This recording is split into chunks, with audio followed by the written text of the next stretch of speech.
எல்லாருமே இது சொல்றாங்க, எல்லா தலைவர்களுமே கொள்கை வேற கூட்டணி வேற.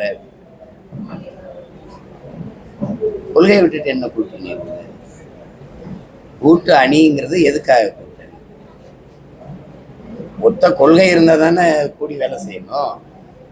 கொள்கையை விட்டுட்டு ஒரு கூட்டணின்னா அது எப்படி எப்படி ஏற்கிறதுனே புரியல. அது எப்படின்னு புது விளக்கமா இருக்கு. எல்லா தலைவர்களுமே பெரும்பாலும் சொல்றாங்க அது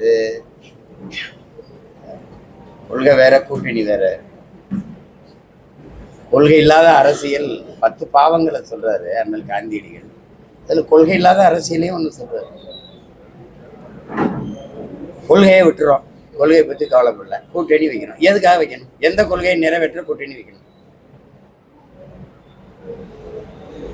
இந்த கேள்வி இருக்கா இல்லையா? இதுக்கு உங்ககிட்ட பதில் இருக்கா இல்ல வேற? ஒவ்வொரு கட்சிக்கும் ஒரு கொள்கை. அது என்ன கொள்கை? தனித்தனியா கட்சி ஆரம்பிச்சது எதுக்கு? நீங்க சொல்ற ஒவ்வொருத்தருக்கும் ஒரு கொள்கை.